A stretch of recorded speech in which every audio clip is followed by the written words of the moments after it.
This might be a good thing. Last night, I was honored to receive the endorsement of a man who has become a true leader and earned the admiration of so many patriots. I've been a friend of his, even though we were competing against each other. But I was a friend of his, and we got along. And he was saying he's a great president. I kept saying, why is he running? He keeps calling me a great president. But he's a fantastic guy, a very smart guy. He's got some tremendous ideas, and he's young, and he's got some young ideas, too, and that's a good thing. So he has a big, beautiful, bright future ahead. Vivek Ramaswamy. Come on up, Vivek.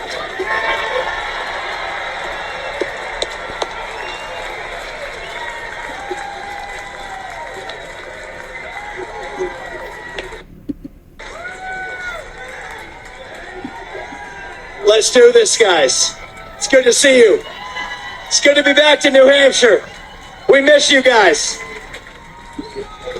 We're going to make this happen, and you guys know this well. You know this man. You know why we're here. Patriots across the state.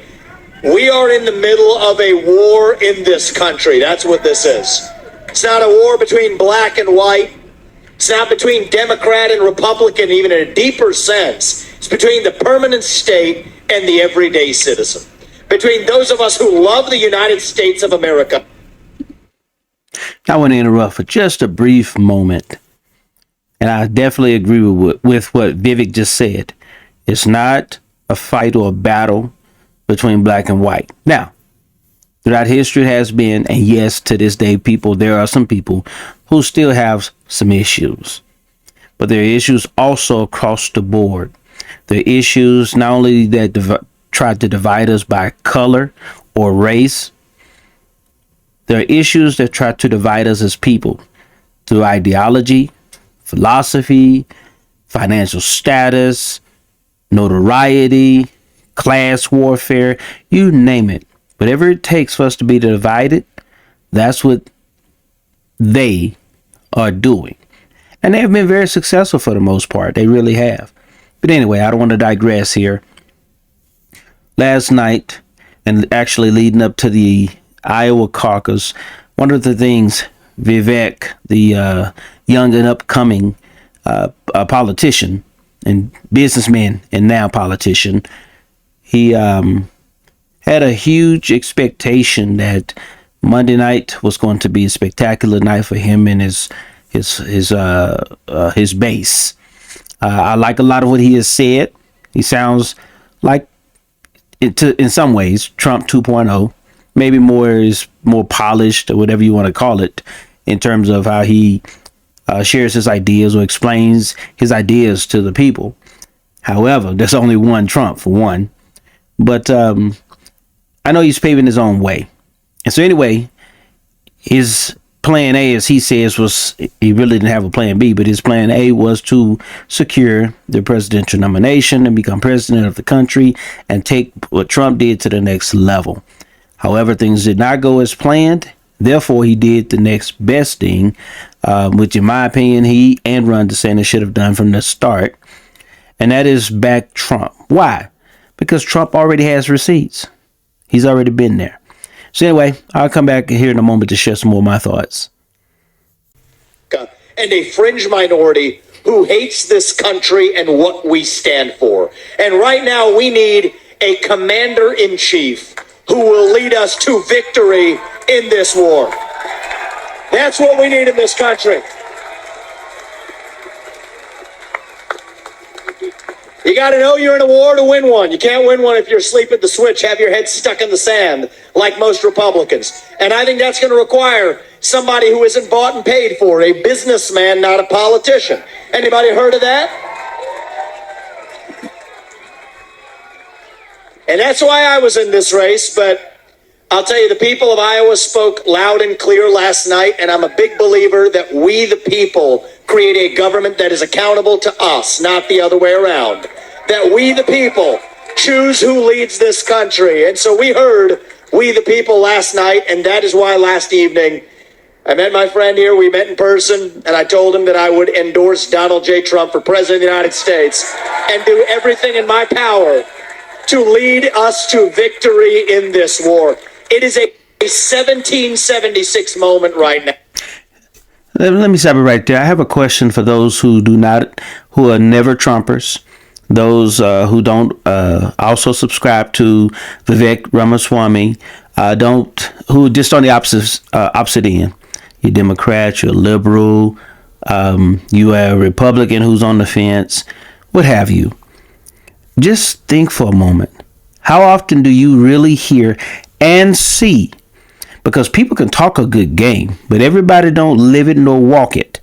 How many of you actually, when you listen to your Democratic candidates, the person you want to support, how many of them do you actually see out among the people, listening to the people, asking questions, being asked questions, trying to figure out what exactly is on your mind? See, I'm a big believer in this. There are two things people don't like talking about, and it's very unfortunate because both of these things affect us every day, and that is politics and religion. And I'm talking about even when this moment passes, when the time to vote has passed us, we don't deal with these issues like we should or address them like we should. Now, thank God for America. America's a big melting pot of many different religions, which I still think is a problem. It's both a blessing and a curse at the same time. But anyway, I don't want to digress. These issues, we are faced with these issues every single day, because see, when you vote for someone, you're hoping that they really do have your set of values. Now the question is what do I value? Life, finances, economic stability. I value security. I value having the ability to have the right relationships, freedom of speech, and all those types of things. How often do you see Democrats out there actually listen? I'm not saying there aren't any. I'm really talking about those who are mostly more well known than others. How many of you really see and listen to them talk to the people, not at the people, not saying they speaking for the people, but actually listening?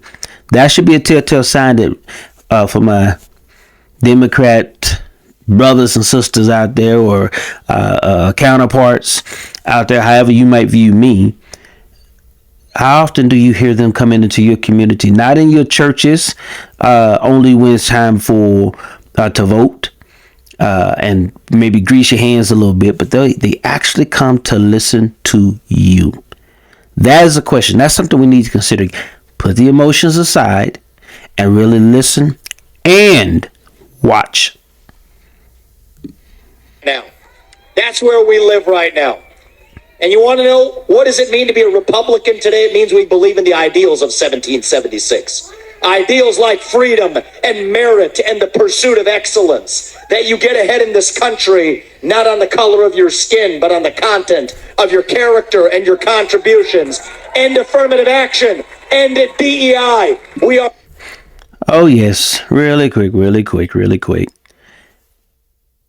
My people of color, you really should be feeling insulted when any politician want to put you in place or put someone like you that looks like you in place simply because of the color of your skin. That's insulting to me, and that's repulsive. I don't want to be hired to do any job because I'm black, simply because I'm black. Now, I get it. There's some things that do, if there's not enough color in a certain industry or in a certain organization or things like that, and you want to add more, I get that. But I still want to be, I don't want to still be, I still want to be selected by my ability and by my intellect to be able to actually do the job, rather than on the exterior here to determine whether or not I can do the job. Because there are a lot of, I don't care what color you are. There's some people who are ignorant. There's some people who are just not skilled to do a certain job or perform a certain function.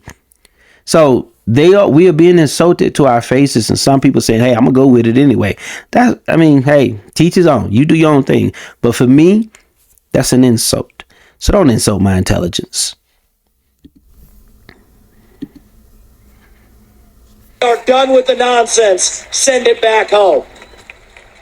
It means you believe in the rule of law. And I say this as the kid of legal immigrants to this country.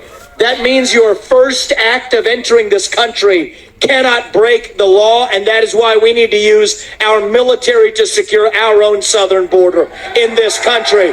That's what it means to stand for the rule of law in the United States of America. It means the people we elect to run the government needs to be the ones who actually run the government, not the shadow government in the deep state that runs the show today. This man is going to get in there this time around and actually shut down that deep state. Not messing around this time anymore. That's how we win this war in this country. And the way we're actually going to do this in the long run and win this time around is with elections we need to secure in this country for the long run. You want to know what needs to happen in this country? Single day voting on election day as a national holiday with paper ballots, government issued ID to match the voter file, and English as the sole language that appears on a ballot. And I'm confident this man will be the one to get us there. And this is how we get our country back. Not black or white, it's deeper than that.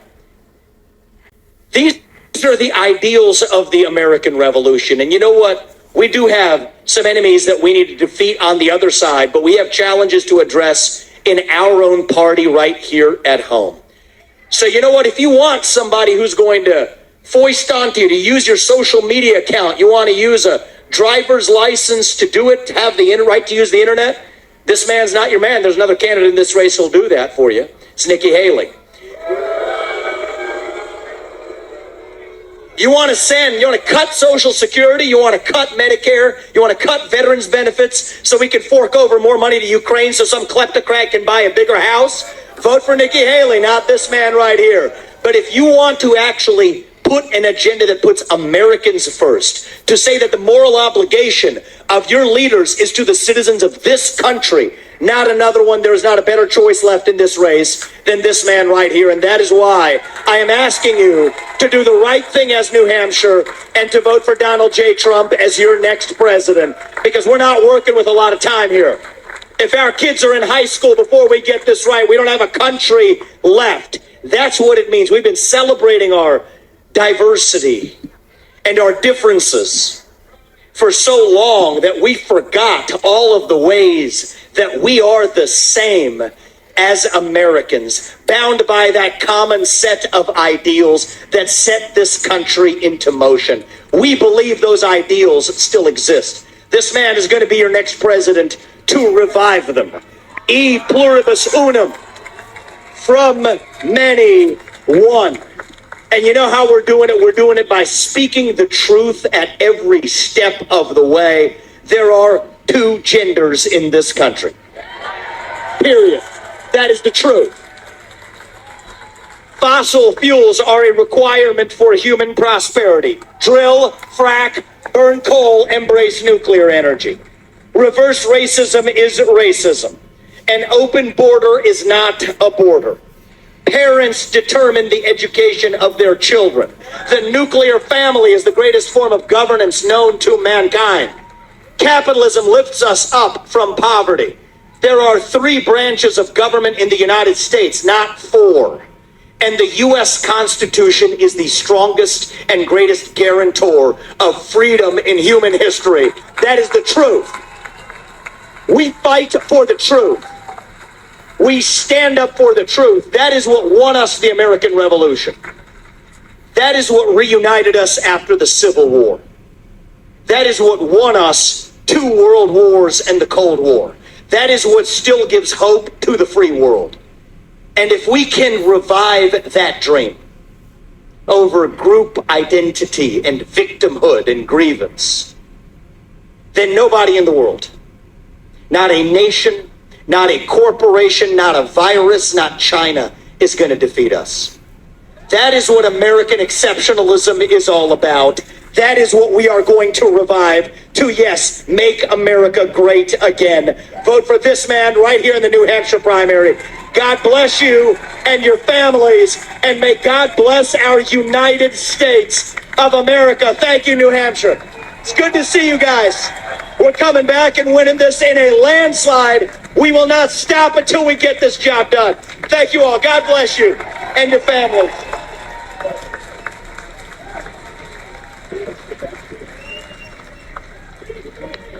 Thank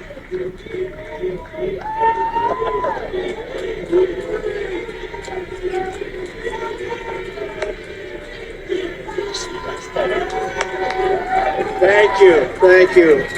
Wow, how was that? Pretty good, right? That was pretty good. And he's a fantastic guy. And he's really, he's got something. Now, what do you think about that? That's a very interesting tandem right there, don't you think?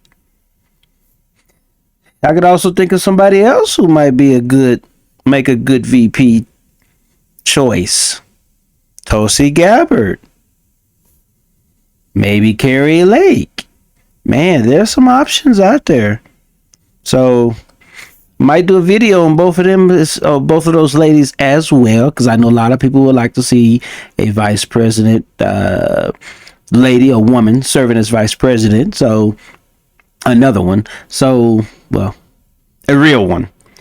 And so, anyway, let me know what you think in the comments about Vivek's choice to drop out and support or endorse President Trump, and do you think he'd make a good VP? And any other thoughts you may have about some other possible selections. Thank you for joining me. I'll see you next time.